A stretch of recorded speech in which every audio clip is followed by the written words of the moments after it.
So you have been manifesting for a while and you have this question that how often should I repeat my imaginal act? A lot of clients have asked me this, a lot of viewers have asked me this, people on social media have asked me this question, like how often should I repeat my imaginal act so that I can get my results what I want for? Neville has a specific answer for this. I have a specific answer going through my own personal experience. I will share both of them in this video so you can have clarity on how often should you actually repeat an imaginal act to get the results that you desire. So let's take a look at what Neville said. I'm just going to read it out, what Neville said. When one of his students asked him, Neville said, when the satisfaction is reached, importance follows. When the feeling of reality is in for the moment, at least you are mentally important. What he means by mentally important is like the desire to have that thing is gone. So the desire to repeat the act of prayer is lost, having been replaced by the feeling of accomplishment. So the feeling of desire diminishes and the feeling of accomplishment becomes bigger. Basically, what you desire is the feeling is lost now. You cannot persist in wanting what you already have. If you assume you are what you desire to be at the point of ecstasy, you no longer want it. So this is what Neville says. So what he's implying here is the point of satisfaction is crucial. When you reach to a point where you feel like you have satisfaction, it could be just visualizing 3 times, it could be visualizing 10 times, it could be visualizing 20 times.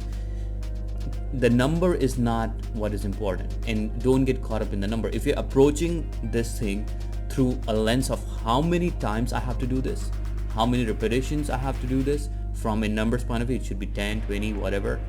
We are looking at it from a wrong angle. How we need to look at it at this point is, like some people use the term saturation or satisfaction, and that is what Neville is referring to. He's referring to the sensation of satisfaction. So when you mentally reach to the point where you have this feeling of satisfaction, right, and you become mentally important, so the desire of having that thing is kind of gone, like because you already have it, and it gets replaced by a sense of accomplishment. For example, if you want a promotion at work, right, you can imagine a friend congratulating you, and you do that scene over and over again. Initially you will have some excitement, joy, right, when you're visualizing it.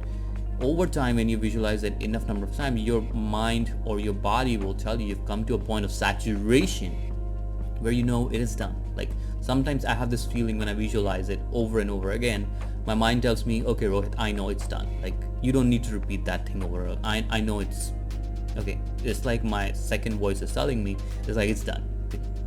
We know that you already have the promotion. Why are you doing it again? You already got the promotion. Why were we replaying this scene again and again?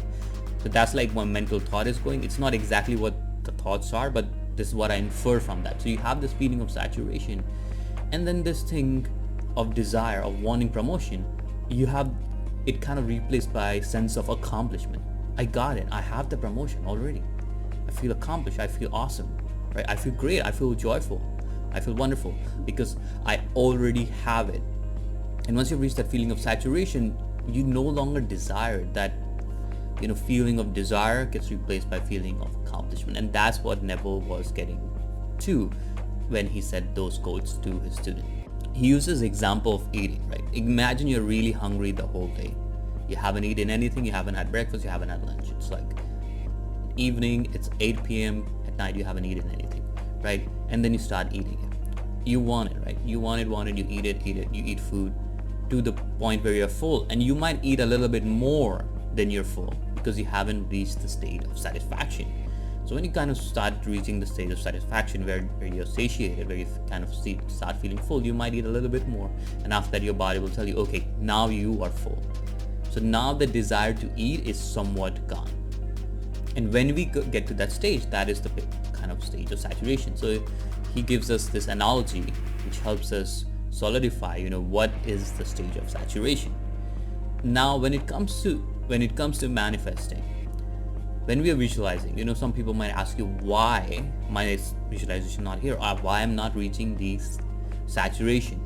It could be 3 things. One, that your scene that you've imagined does not really imply the end, because a lot of people, when they imagine being promoted, they actually imagine getting their interview done well, or they imagine their monthly review going well, or they imagine giving a presentation well. None of these scenes actually imply that they received the promotion. A scene would be like a friend congratulating you on your 1-year anniversary. Oh, congratulations, Rohit, you've been at this new position for a year. Awesome, great job. Right? That is what they are referring to or trying to tell us that. Right? That's one aspect. The second thing could be is that your scene may be too long. I mean, I've heard this, and there was one of these women, she reached out to me, and she had literally like a 2-minute scene of her imaginal act, because our subconscious, we have to think our subconscious is like a little child.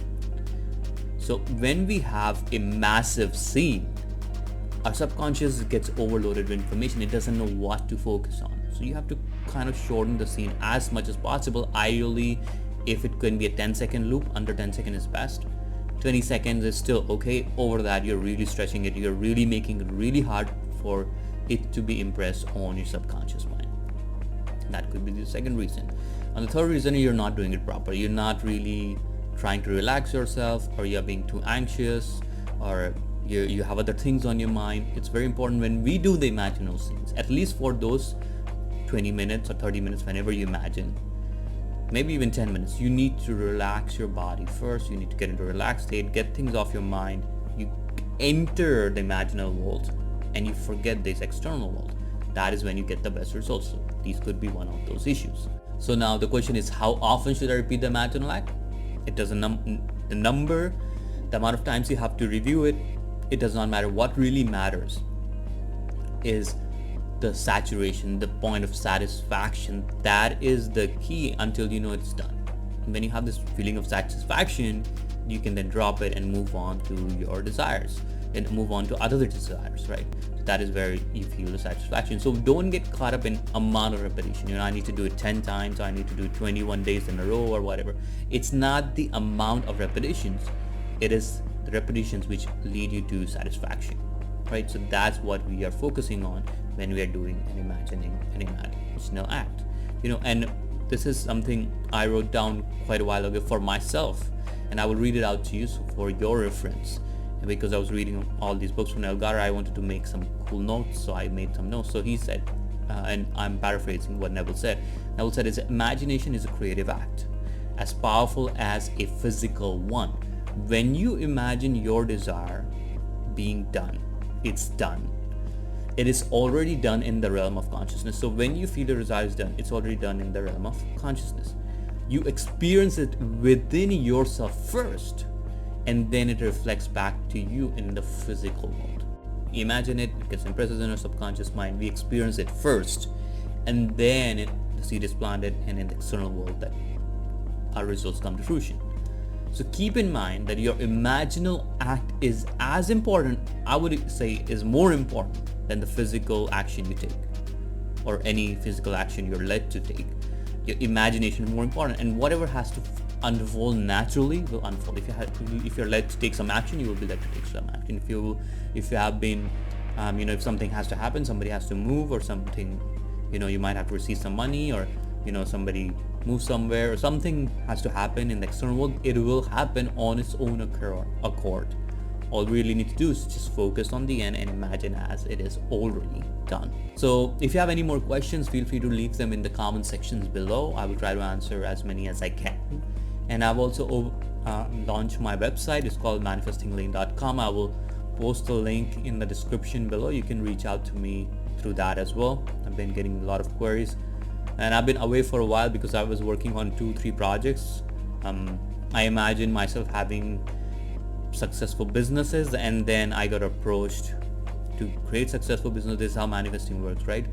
I didn't move the needle, somebody else moved the needle and they approached me. So but this is like my passion, my mission in life. So I still want to make videos, I still want to help people, even though I'm already making a lot of money from my work, from my business. This is something I feel like is knowledge which is absolutely essential and really is never taught in a traditional schooling system. Actually, if we talk about this, a lot of people might think that we are somewhat crazy when we're talking about this stuff. So feel free to share in the comment section below. I'll try my best to help as many as you can. You can also check out my website manifestinglife.com. I'll post some blogs there as well, and I will also share my contact information, how you can share that as well. And until then, if you have any questions, well, feel free to post them below. And until then, I will see you in the next video. I wish you great success on your manifesting journey, and I will see you then.